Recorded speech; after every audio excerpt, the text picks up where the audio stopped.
नमस्ते सभी को।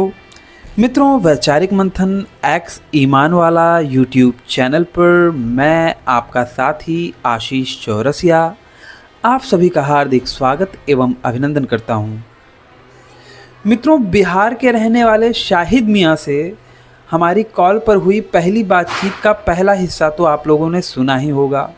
अगर ना सुना हो तो ऊपर दिख रहे आई बटन पर क्लिक करके आप हमारी वो बातचीत अवश्य सुनिए। आज आप लोगों के सामने मैं उसी बातचीत का अगला हिस्सा रख रहा हूं। आप सब भी सुनिए एवं विचार कीजिए।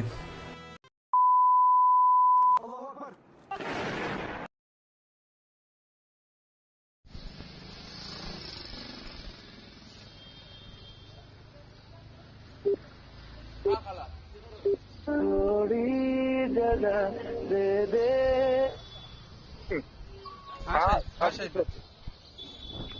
ये मैंने अभी थोड़ा सा रिसर्च कर रहा था वही शराब के बारे कि मतलब ऐसा क्यों है जी। क्योंकि देखिए कुछ बातें ऐसे होती है ना जो सच तो होती है लेकिन हम लोग पहुंच नहीं पाते वहां तक। ठीक है।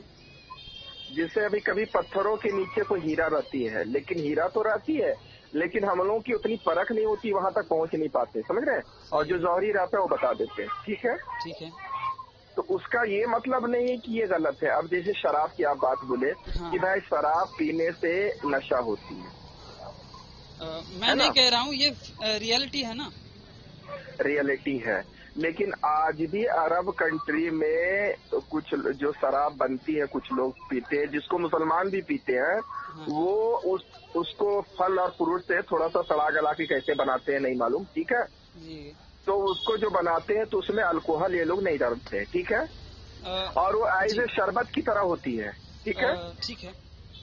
उसको कोई भी पी सकता है, लेडीज जेंट्स मुसलमान, और कोई भी पीकर उसको नमाज ही पढ़ सकता है। भाई स्टाइल देसी वही शराब रहता आपको है। पता है? देसी शराब, देसी सुनिए मेरी शराब बात। वो अंगूर का ही बनता है, वो केवल खाली सूसी का बनता है। और मुझे जहाँ तक लगता है प्राचीन काल में अल्कोहल टाइप का जिस हिसाब का आज का मॉडर्न जमाने में बनता है वैसा नहीं था, फलों का ही बनता था। अच्छा, और उसी की मनाही की गई है। नहीं नहीं, एक शराब जो सऊदी में अभी भी मिलता है जो एज ए शरबत होती है लेकिन उसमें लिखा हुआ है शराब, शराब हमीरा, शराब खमीरा। आप अगर अरब कंट्री गए होंगे तो वो देखेंगे, लेकिन उसमें कुछ नशा उसका कुछ नहीं रहता है। तो वो कड़वा भी नहीं लगता, नहीं, कड़वा भी नहीं लगता है। तब वो शरबत होना चाहिए ना उसे। लेकिन उसमें टेक्निकली अगर लिखा हुआ है देखें, शराब हमीरा, शराब खमीरा। बिल्कुल बिल्कुल, अगर देखें उसे, अगर टेक्निकली देखें तो वो शराब नहीं होगी ना। क्योंकि शराब, देखिए शराब लफ्ज आते ही आपको क्या दिमाग में आता है? नशा। नशा, जी। तो अगर लेकिन वो नशा लोग भी वहाँ पे नहीं ऐसा है, लिखे हुए हैं हाँ अगर नशा जो भी अरब नहीं, कंट्री में। जी जी जी जी, सुनिए ना मेरी बात। बोलिए बोलिए। जो अरब कंट्री में आज भी दिखती है, अगर आप कभी अरब कंट्री सऊदी या मदीना या मक्का जाए आप, तो जी उनसे जब शराब मार जो खुले आम दिखती है जिसपे कोई पाबंदी नहीं, ठीक है। लेकिन वो उसकी जायका शरबत जैसी ही होती है, ठीक है। ठीक है। उसमें अल्कोहल वगैरह कुछ भी नहीं रहता, ऐसी ही रहती है, लेकिन उसमें लिखा शरबत नहीं रहता है, शराब रहती है। ठीक है। अब इसी का थोड़ा सा मैं उल्टा एक उदाहरण दूंगा आपको कि अच्छा, वो बाद में दीजिएगा। और दूसरी सवाल आपकी क्या थी वो नहीं, तो दीजिएगा थोड़ा मुझे। सा बस मैं पॉइंट बता रहा हूँ आपको कि यहाँ पे अमृत करके एक वो दिया जाता है, गंगा जल, जो कि रहता नॉर्मल हाँ। पानी ही है। डब्बे में अच्छा। पूजा वूजा की दुकान पे जाएंगे तो वहाँ पे डब्बे में नॉर्मल पानी दे देंगे। एक बार मैंने इसका पता भी किया था तो पता चलता है कि वो नॉर्मल पानी ही रहता है, गंगा जल बता के ऐसे ही दे देते हैं। या फिर कोई प्यूरिफाइड जो हाँ। ग्लूकोज का जो बॉटल चढ़ाया जाता है ना, जी, जी। वही वाला पानी उसमें डब्बी में करके दे देते हैं और लोग उसी को ले जाके गंगा जल समझ के छिड़कते हैं। तो जी। उस पे तो लिखा है गंगा जल। और एक आता है भांग की गोली, उसको जी। उसके ऊपर लिखा रहता है शिलाजीत। तो वो शिलाजीत तो रहती नहीं, वो रहती भांग की गोली ही है। तो उस सही हिसाब बात से है। लिखने के लिए जो भी लिख दिया जाए, लेकिन एक्चुअल में वो क्या है ये मायने रखता है। और उसका पता लेकिन हमें मैंने ही उसे, रखा है ना। उसके जो तत्व हैं उसे देख के पता चलता है। आप अपनी बात कहिए आगे। अभी अरब कंट्री में जो है शराब को अभी जन्नत में ज्यादातर अरबी चलेगी। जी शायद। तो चूंकि वहाँ इस्लाम फैल रहा था तो हो सकता है उसका नाम उन्होंने टेस्ट अब उसका कैसा हो तो मैं भी नहीं चखा हूँ। उसमें ये तो बताया है साफ साफ कि नशा नहीं होगा, ना ही सर दर्द होगा। ठीक है। लेकिन ये लोग भी वो शरबत के जैसा ही टेस्ट है जो खुलेआम बिकती है, आज भी वो बिक रही है, उसमें लिखा रहता है शराब। तो ये एक मामूली सी बात हुई, समझ रहे बात को। इस अभी देखिए मैं एक बताता हूँ, हो सकता है उसका और भी क्लियरिटी होगी जो हम लोग नहीं पहुंच पाते। दूसरा एक सवाल आपने और बोले थे, हिंदा और ये कौन, खदीजतुल कुबरा जी। उस दौर में जब इतनी जुल्मत था, औरतों को इज्जत नहीं मिल रही थी, लड़कियों को दफन कर दिया जाता था, औरतों को सती कर दिया जाता था, तरह तरह की बीमारियां थी, तो उनका नाम चंद और जी आज है, बोलिए, सॉरी बोलिए। जो 5-10 औरतें कुछ थी जो उसकी इज्जत और उसकी बिजनेस, और चूंकि बादशाह की बीवी के वजह से किसी का हिम्मत नहीं होता था उसके ऊपर अंगुलियां दिखाने के लिए, क्योंकि ये सुफियान की बीवी थी, सुफियान वहाँ का बादशाह था, समझ रहे बात को ना। तो किसी का उस तरीका से खदीजतुल कुबरा का बहुत बड़ी बिजनेस थी। बट भाई बात ये है कि अगर उन्हें औरतों को उस जमाने में हक और हुकूक नहीं मिलता था इस्लाम के आने से पहले, तो उस औरत को इतना उसके पति ने फ्रीडम क्यों दिया था? नहीं, या फिर 95% तो यही था। अम्मा खदीजा को उनके पिताजी ने पूरी जायदाद दे दी थी कि बेटी तू चला, और वो जब फौत कर गई तो उनकी सारी जायदाद हुजूर के मत्थे आई ना। हाँ। तो उस हिसाब से देखा जाए तो औरतों को संपत्ति भी, औरतों को पूरी की पूरी संपत्ति भी मिलती थी मेरे भाई। तो एक बात बताइए, वो जो थी वो कितने साल पहले थे मोहम्मद सल्लल्लाहु अलैहि वसल्लम के? मोहम्मद सल्लल्लाहु अलैहि वसल्लम को नबूवत 40 साल में मिली, ठीक है। और ये जब 25 साल के थे तब उस वक्त बहुत फाइट पे थी। हाँ, लेकिन टेक्निकली देखेंगे तो वो टाइम तो इस्लाम आया नहीं था। मैंने आपको एक बात ये भी बोला था, मैं एक बात ये भी, अम्मा खदीजा से मिले थे हुजूर, तो उस वक्त तो वही भी नहीं आई थी उनपे, नहीं आई थी, शादी के बाद आई। तो अगर हम हिस्ट्री का मुतालबा करते हैं तो हमें पता चलता है कि नहीं भैया, औरतों को तो भाई बहुत सम्मान दिया जाता था और इज्जत थी उनकी। नहीं, वो चंद 2-4 औरतें थी, 90% बुराई छा चुका था। अभी आप देखिए, एक औरत का उदाहरण आप मतलब किसी हिस्ट्री से कोई एक, जितना मैंने दिया उससे 1 पॉइंट कम, मतलब कम ही दीजिए, लेकिन कुछ 1-2 औरतों का आप नाम बता सकते हैं हिस्ट्री में जिसका नाम हो। सकीना एक और लड़की थी, सकीना, जिसकी माँ बहुत चाहती थी उसको ये सकीना को जब ये कुछ 12 या 11-12 साल की हो गई तो इसको दुल्हन की तरह सजाया उसके बाप ने, और सब लोग लेते गए और जिंदा उसको कब्र में डाल दिया। ये कौन? और जब उसके पास जी मट्टी भरने लगे इसके ऊपर, तो बोली अब्बू आप हमारे साथ ऐसा क्यों कर रहे? बोला मैं नहीं चाहता हूँ कि तुम्हारी शादी एक दूसरे कबीला से हो और वहाँ मुझे दामाद के सामने झुकना पड़े और मैं जंग में हार जाऊं।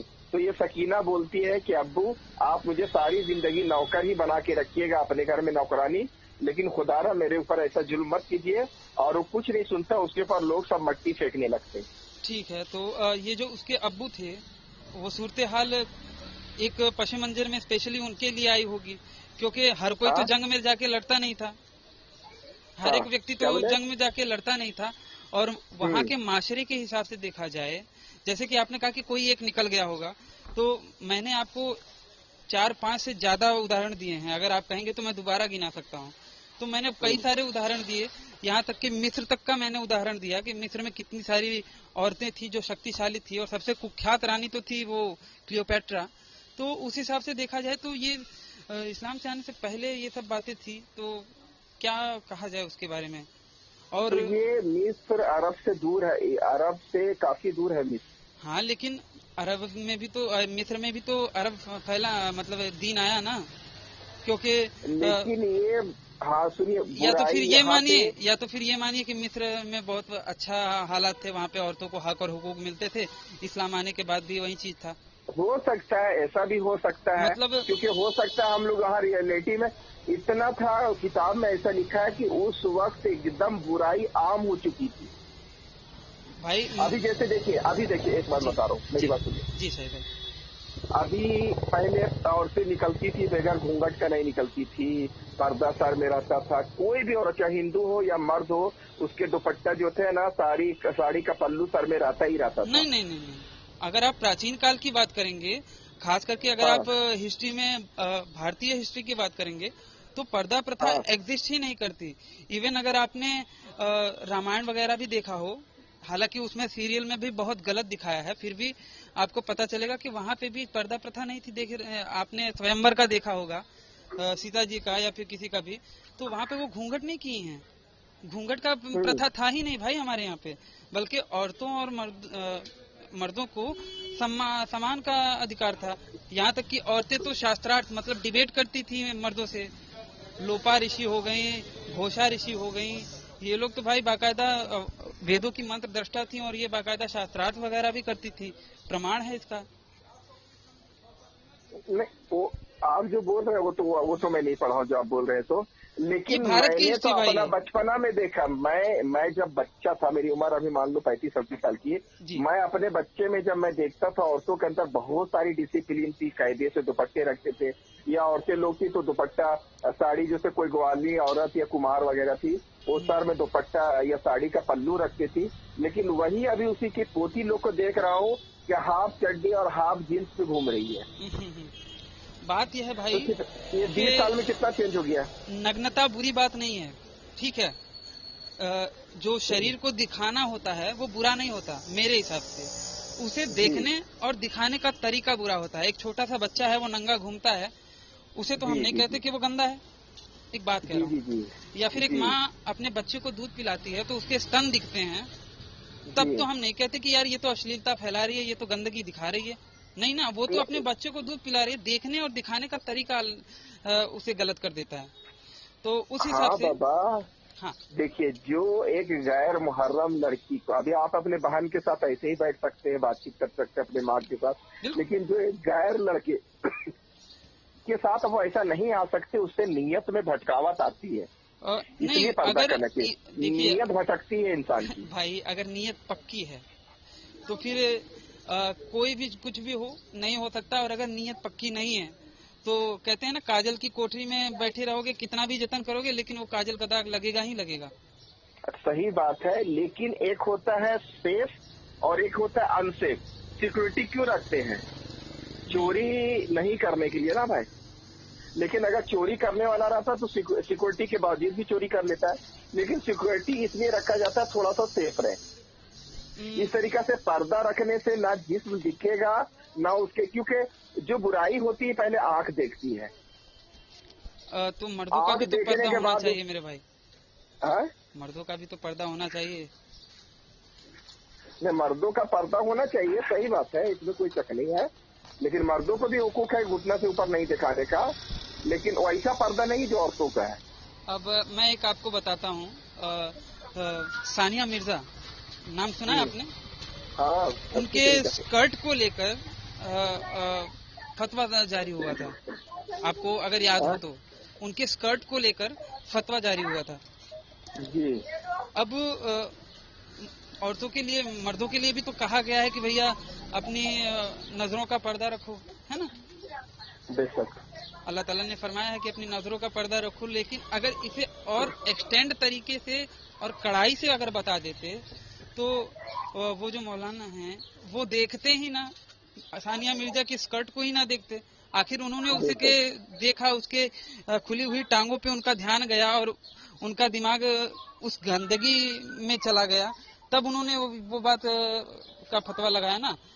हम भी देखते हैं, लेकिन हमारे अंदर तो वो फीलिंग नहीं आती कि भैया ये गंदगी है या फिर वैसा है। उसे देखने का नजरिया भी तो कुछ मायने रखता है मेरे भाई। अभी देखिए, पहले लोग मस्जिद में एक साथ नमाज पढ़ते थे, औरत और जेंट्स।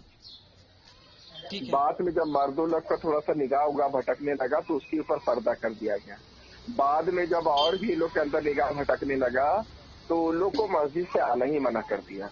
ये बात उमर ने बोला था रसूल सल्लल्लाहु अलैहि वसल्लम से कि क्या ही अच्छा होता, औरतों को अलग नमाज पढ़ाया जाता, हम लोग को अलग पढ़ाता। तो इस तरह का जो कैसा होता है, एक जो खराबी पैदा होने वाली चीज आती है उससे सेफ हो जाते हैं जी। तो ये बात है। लेकिन अभी हम इस टॉपिक को चेंज करते हैं। मेरी बात सुनिए, अभी सब जाने दीजिए। ये तो बारीकी निकाल रहे हैं हम लोग बातें। नहीं, हालांकि उसको भी बोलने का मन कर रहा था मेरा। चलिए कोई बात नहीं।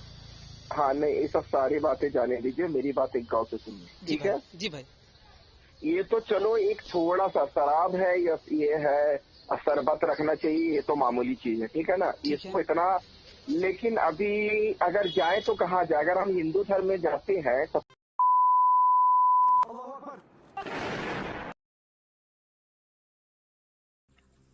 तो बस मित्रों, आज का हमारा ये वीडियो यहीं पे समाप्त होता है। अगर ये बातचीत आप लोगों को पसंद आई हो तो इसे कम से कम 5 मिनट का समाधान देते हुए अपने मित्र मंडली में शेयर अवश्य करें। हो सकता है आपके एक शेयर से हमारा कोई भाई या बहन इनकी सच्चाई से अवगत हो जाए और भटकने से बच जाए। अगर आप सामर्थ्यवान हैं और मुझे मेरे इस कार्य में सहयोग करना चाहते हैं तो स्क्रीन पर दिख रहे QR कोड पर आप मुझे सहयोग कर सकते हैं। और अंत में चलते चलते आपसे यही निवेदन करना चाहूँगा कि देखिए, बाकियों के लिए तो जन्नत और जहन्नुम है, परंतु आपको पुनः इसी धरती पर आना है। तो इस धरती माँ की रक्षा के लिए अपने जीवन काल में प्रतिवर्ष एक पेड़ अवश्य लगाएं। इस वीडियो को अंत तक देखने के लिए आप सबका बहुत बहुत धन्यवाद। नमस्ते जी, जय श्री राम, हर हर महादेव, जय माँ भारती। हाँ, आप ऐसे बात बोलिए। मेरा नाम अब्दुल्ला खान है, मैं एक मुस्लिम लड़का। ठीक है, उसमें मेरी गलती नहीं है ना। सुनिए भाई, बात सीरियसली कर रहे हैं आप, मजाक में मत लीजिए। नहीं भाई, मैं अगर सच मजाक कह रहा हूँ। मैं बात नहीं करूँगा। नहीं, बिल्कुल। अरे जो मजाक करे उसकी ऐसी तैसी, यार कौन मजाक कर रहा है? मैं